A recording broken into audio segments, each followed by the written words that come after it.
Olá, amigos e amigas, eu sou Luiz Horácio, escritor e poeta, e tenho mais um recado importante para vocês. Desta vez eu quero apresentar o meu projeto de lei número 37, este aqui, pelo saneamento econômico e financeiro de estados e municípios.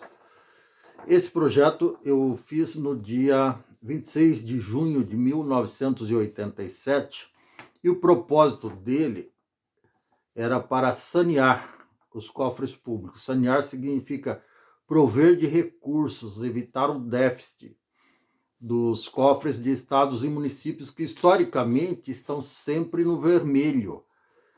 E por que isso é importante? Porque as pessoas, elas estão nas cidades, nos municípios.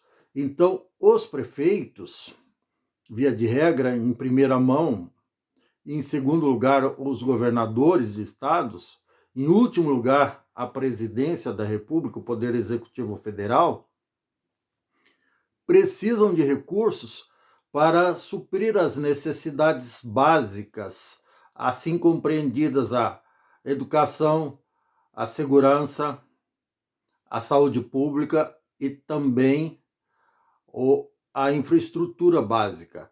Então, o que acontece no Brasil? Feita a arrecadação pelos cofres públicos em cada cidade, porque ela não é feita diretamente para a União, as empresas e as pessoas físicas pagam impostos, vários impostos, né? Tinha uma época que eram 67 tributos entre taxas, impostos e contribuições. Diminuiu um pouquinho aí, deve ter diminuído uns 2 ou 3, deve estar em 64, 65.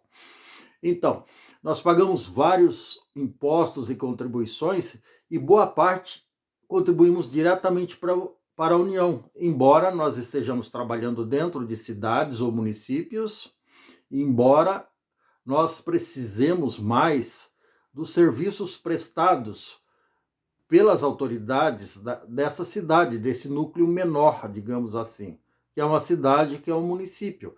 Mas grande parte da arrecadação vai para a União. Isso tem um custo. Todo mundo que sabe que envia uma TED, por exemplo, agora está entrando o Pix, mas a gente ainda envia DOC, TED, tem custo na transação financeira do envio.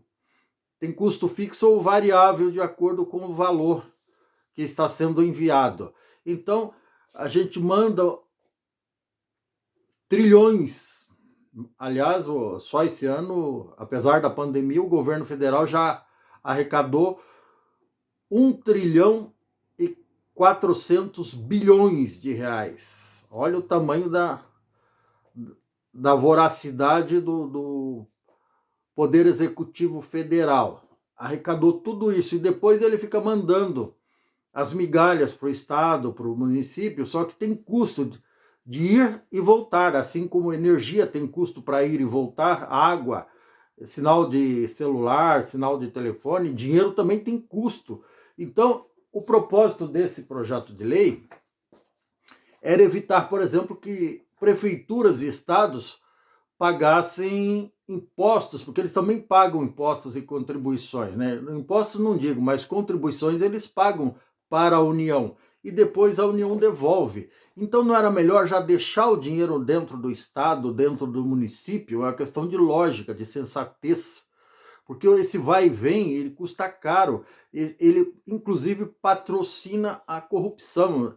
Não raro a gente vê nos noticiários que deputados, aqueles que ficam se vangloriando aí, dando entrevista, dizendo, não, eu trouxe 300 milhões lá para o hospital, para a Santa Casa de não sei aonde, trouxe 300 milhões para o saneamento básico da cidade de Santa Terezinha da esquina, eu trouxe 250 milhões para a energia elétrica da cidade de Curitiba, e eu trouxe 700 milhões para água, saneamento básico e esgoto de São Paulo.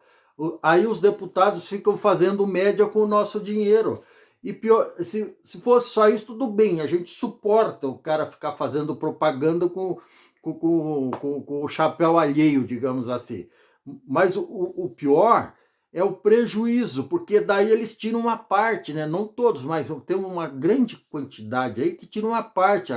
Há 2 semanas atrás teve uma denúncia que uma quadrilha lá de políticos lá da região norte estavam sendo investigadas e até houve uma operação da Polícia Federal contra eles, de partidos diferentes, inclusive, porque os caras estavam tirando uma comissão aí de 10, 20, 30% do dinheiro público que foi pago a título de imposto para os cofres de Brasília, e daí os caras vão lá e conversam com não sei quem, e às vezes o dinheiro já ia ser automaticamente transferido, mas eles se auto-intitulam os mediadores dessa transferência de recursos para a cidade ou para o município, e daí eles tiram uma parte dessa grana, eles entregam para o prefeito lá de uma cidadezinha lá, shoppingzinho não sei da onde, e daí eles acertam com o prefeito o seguinte, ó, eu vou trazer 300 milhões, mas você separa 30 que é para mim,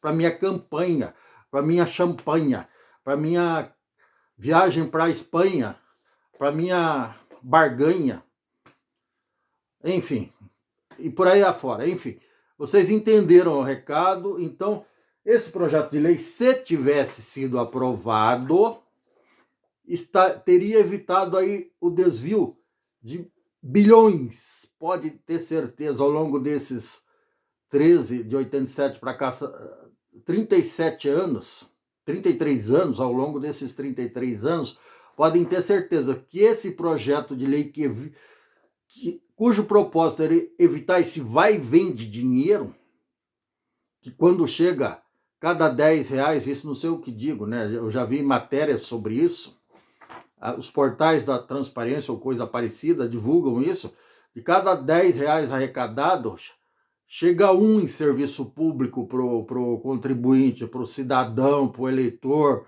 pro apaixonado pelo político A ou B, por aquele cara que tem político de estimação, A ou B, seja de esquerda, de centro, ou de direita, ou sem espaço nenhum. Tem muita gente que tem político de estimação, mas não presta atenção no que o cara faz com o dinheiro. E depois o cara se acha no direito de reclamar, porque vai lá, não tem leito nos hospitais, não tem vaga na escola, não tem segurança pública, tem estrada esburacada, tem rua esburacada, não tem esgoto na cidade que o cara mora ou na vila que o cara mora, mas ele continua tendo um político de estimação que ele não larga do cara de jeito nenhum. Vai votar no cara, vai votar nele, no filho, nos netos, nos bisnetos, nos tataranetos. Mesmo isso acontece muito, não é só numa determinada região, não, é no Brasil inteiro.